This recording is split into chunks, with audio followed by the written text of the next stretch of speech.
सामने आपको लिखा हुआ नज़र आ रहा होगा बैंक रिकन्सिलेशन स्टेटमेंट। तो स्टार्ट करते हैं इसे। From time to time the balance shown by the bank and cash column of cash book के कैश कॉलम की बात हो रही है। रिक्वायर्ड टू बी चेक, तो कंपनी की बात हो रही है। कंपनी के पॉइंट ऑफ से देखा जाए तो उसने टाइम टू टाइम अपना चेक करना होता है, कैश का बैलेंस भी और बैंक का बैलेंस भी। ठीक है। The balance shown by the cash column of cash book must agree with the amount of cash in hand on that date. तो क्या कह रहे हैं कि अगर मैं कहती हूँ कि मैंने अपने पास एक कैश बुक मेंटेन की हुई है, समझ लें कि कैश का अकाउंट है मेरे पास, कैश बुक मेंटेन की हुई है। अगर वो मुझे शो करवा रही है, एट द एंड मुझे बैलेंस दिया गया है, एक बैलेंस शीट जिसे आपको याद होगा हम लिखेंगे, वो क्रेडिट साइड पे लिखा होगा लेकिन असल में वो डेबिट बैलेंस होगा। ठीक है। फॉर एग्जांपल 30,000 का मेरी कैश बुक कहती है कि मेरे पास कैश का बैलेंस मौजूद है। तो अब क्या होगा, मैं इसे टैली करूँगी जाके अपनी फिजिकल फॉर्म में। जो मेरे पास कैश होगा, जो असल कैश होगा, उसके साथ टैली करूँगी जो मेरे पास कैश इन हैंड होगा कि आया कि वो भी वाकई 30,000 है या नहीं। इससे मैं क्या कहूँगी, मैं रिकन्सिलेशन कर रही हूँ किस चीज़ की, कैश की। कि कैश जो कि मेरी कैश बुक मुझे बता रही है कि कंपनी के पास 30,000 का कैश होना चाहिए, और दूसरा जो कैश इन हैंड है, मैं उन दोनों को टैली करूँगी। अगर तो दोनों एग्री कर रहे हैं तो ठीक है, अदरवाइज मैं कहूँगी फिर कुछ गड़बड़ है, कोई फ्रॉड हो सकता है, या फिर कोई हो सकता है एरर हो गया हो जिसकी वजह से इनका बैलेंस आपस में टैली नहीं हो रहा। कौन सा, कैश बुक के अंदर कैश कॉलम बताता है कि 30,000 का कैश मौजूद होना चाहिए बिजनेस में।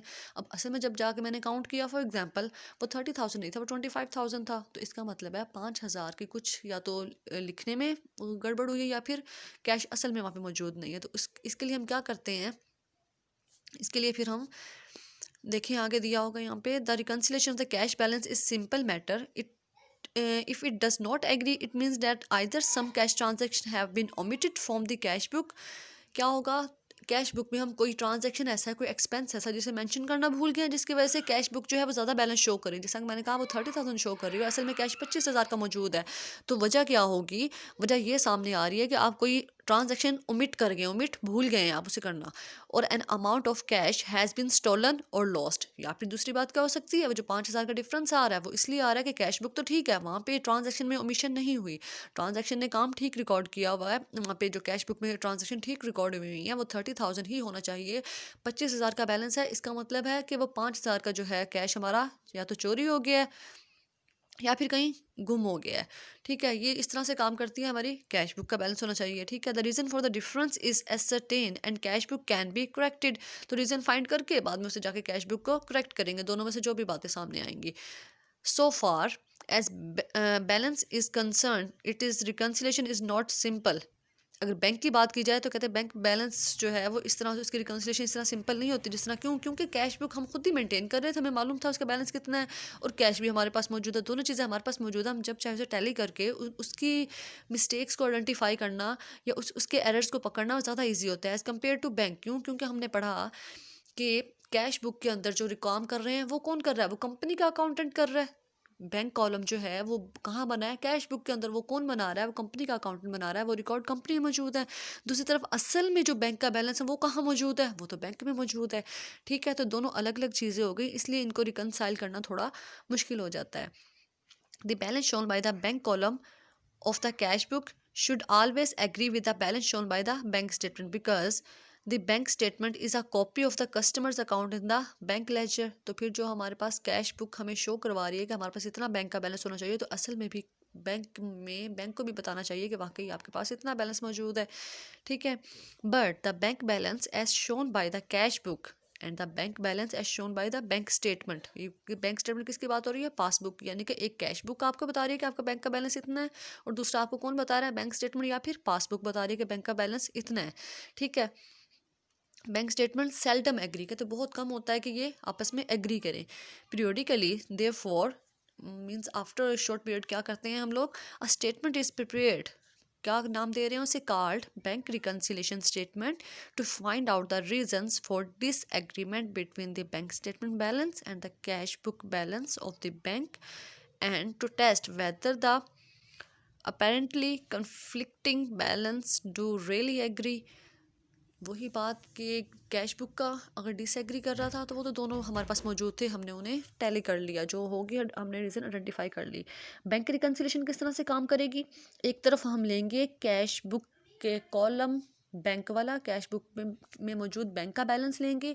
अब वो बैंक का बैलेंस कैश बुक वाला टैली होना चाहिए बैंक स्टेटमेंट के बैंक बैलेंस के साथ। दो चीज़ें आपस में हमने मैच करनी है, बैंक बैलेंस जो कैश में बुक हमें बता रही है और दूसरी बैंक बैलेंस जो हमें बैंक की स्टेटमेंट बता रही है, दोनों आपस में एग्री होने चाहिए। तो इस चीज़ को हम क्या कहते हैं, बैंक रिकन्सिलेशन स्टेटमेंट हम इसे कहते हैं कि इन्हें आपस में जो हम बाद में टैली करवाएंगे, एग्री करवाएंगे, फाइंड करेंगे कि असल में एरर कहाँ पे आ रहे हैं। ठीक है, अब वजह क्या हो सकती है, क्यों, जिस तरह हमने कहा था कि कैश बुक क्यों डिसएग्री कर रही थी, हो सकता है कोई ट्रांजैक्शन ओमिट हो गई हो, या फिर दूसरी तरफ हमने क्या कहा, हो सकता है कि असल में कैश जो है वो स्टोलन हो गया हो या फिर लॉस हो गया हो। ठीक, इसी तरह से कुछ काजेज होते हैं जिसकी वजह से हमारा बैंक का बैलेंस जो है वो मैच नहीं कर रहा होता कैश बुक का और बैंक स्टेटमेंट का। कौन से काजेज होंगे उन्हें देखते हैं आगे। causes of disagreement, usually the reasons for the disagreement are: first one, that our bank might have allowed interest which have not yet been entered in our cash book. क्या हुआ होगा, बैंक ने हमें कुछ इंटरेस्ट अलाउ किया, हो सकता है हमने कोई डिपॉजिट रखवाया, उस पर इंटरेस्ट अलाउ किया, हमारी इनकम हुई, इनकम होगी तो बैंक ने क्या किया होगा, बैंक क्योंकि हमारे ऑपोजिट काम कर रहा है तो बैंक ने हमारे अकाउंट को डेबिट कर दिया होगा, लेकिन हमें अभी तक नहीं मालूम हुआ, इसलिए हमने अभी तक उस एज ए इनकम उसे क्रेडिट नहीं किया। तो जिसकी वजह से क्या होगा, अगर उस टाइम पे हम अपनी कैश बुक को बैंक के साथ टैली करते हैं तो वो टैली नहीं होगी, बैंक स्टेटमेंट ज़्यादा बैलेंस शो कर रही होगी। क्यों, क्योंकि वो हमारे अकाउंट को क्रेडिट कर चुकी है उस इंटरेस्ट के अमाउंट के साथ, जबकि हमने अभी तक उसकी रिकॉर्डिंग नहीं की। तो ये एक वजह हो सकती है जिसकी वजह से हमारा आपस बैंक का बैलेंस जो है वो टैली नहीं हो रहा होता। इसके बाद देखते हैं फर्दर रीजंस कौन सी हैं। Second one, that our banker might have debited our account for any such item as interest on overdraft। वहाँ पे क्या था, वहाँ पे हमारी इंटरेस्ट इनकम बन रही थी, अब यहाँ पे क्या है, इंटरेस्ट ऑन ओवरड्राफ्ट, हमने कुछ पैसा ओवरड्रा किया होगा जिसपे हमारे वो इंटरेस्ट चार्ज करेगा, इंटरेस्ट एक तरह से हमारा एक्सपेंस बन रहा होगा। ठीक है, तो हमने ओवरड्रा किया, अमाउंट ओवरड्रॉन हमने की बैंक में से, उसने हमें कुछ चार्जेस उस पर कुछ हमें पे करने पड़े, तो वो क्या करेगा, बैंक वो हमसे बाय हैंड नहीं लेगा, वो जो हमारे उसके पास बैलेंस मौजूद होता है, अकाउंट ओपन होता है, तो उन्हीं में से डिडक्ट कर लेगा कुछ। ठीक है, तो बैंक ने क्या किया होगा, बैंक ने तो उसे रिकॉर्डिंग उसकी कर ली।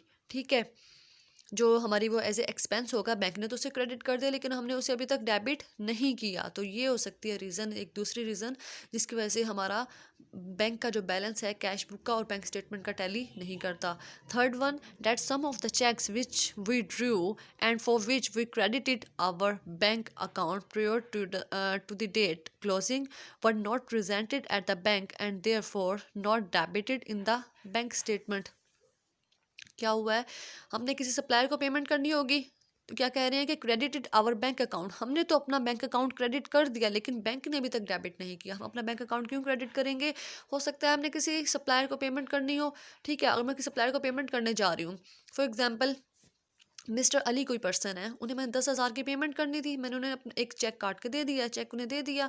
ठीक है, आप जाके मेरे अकाउंट से पैसे ले लीजिएगा, बैंक से पैसे ले लीजिएगा। ठीक है, 10,000 का चेक दे दिया, तो मैं क्या करूँगी, अपनी कैश बुक में जाके उसे क्या एंट्री करूँगी वहाँ पे कि मिस्टर अली जो भी सप्लायर था उसे डेबिट करके मैं अपना बैंक अकाउंट जो है वो क्रेडिट कर दूँगी 10,000 से। तो मैंने तो अपने तौर पर अपने बैंक अकाउंट को क्रेडिट कर दिया, लेकिन वो पर्सन अभी तक चेक लेकर बैंक के पास नहीं पहुँचा, बैंक ने अभी तक उस चेक की जो है वो पेमेंट नहीं की, तो इसीलिए बैंक ने अभी तक मेरे अकाउंट को डेबिट नहीं किया। मैंने क्रेडिट कर दिया लेकिन बैंक ने अभी तक डेबिट नहीं किया। तो ये एक रीज़न हो सकती है जिसकी वजह से हमारा आपस का बैलेंस जो है वो बैंक का और मेरा, यानी कि अकाउंटेंट, ऐसे अगर मैं खुद को एक अकाउंटेंट लूँ अपनी कंपनी का, तो ये एक रीज़न हो सकती है कि कंपनी का और बैंक का जो बैलेंस है वो टैली नहीं हो रहा। ठीक है, fourth one, the sum checks or draft which we paid into bank for collection and for which we debited our bank account।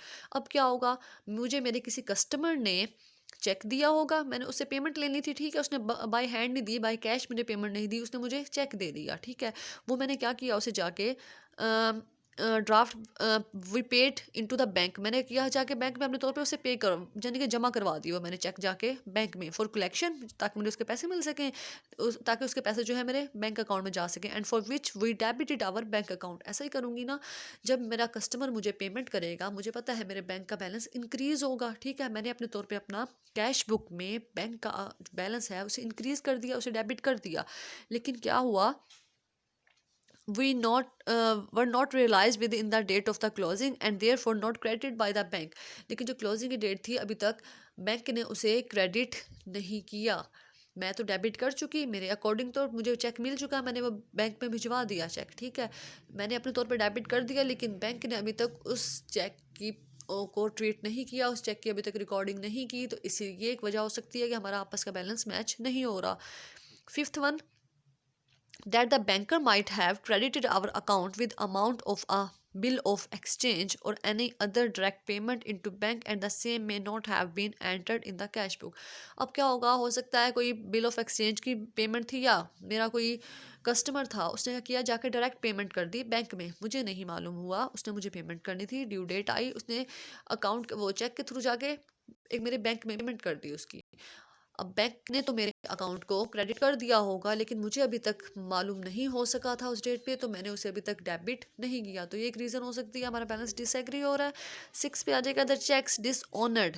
Check dishonoured क्या होता है कि हम पेमेंट के लिए चेक देते हैं और जो है चेक में कोई हो सकता है कुछ वो एज पर रिक्वायरमेंट ना हो, या फिर हमारे बैंक का बैलेंस इतना ना हो जिसकी वजह से हमारा चेक जो है रिटर्न कर दिया जाता है, डिसऑनर कर दिया जाता है, पेमेंट नहीं की जाती, ठीक है। The cheque dishonoured might have been debited in the bank statement but have not been given effect on in our book. तो बैंक ने तो उसे ट्रीट कर लिया, बैंक, क्योंकि वो डिसऑनर किसने करना होता है, चेक को बैंक ने करना होता है, बैंक ने तो डिसऑनर कर दिया, उसे मालूम था चेक डिसऑनर हो रहा है, ठीक है, इसे ये ऑनर नहीं हो सकता, उसने डिसऑनर कर दिया, लेकिन मुझे अभी तक इस बात की खबर नहीं हो सकी, इसलिए मैंने उसे अभी तक अपनी कैश बुक में ट्रीट नहीं किया, तो इसीलिए दोनों का बैंक स्टेटमेंट का और कैश बुक का डिफरेंस आएगा।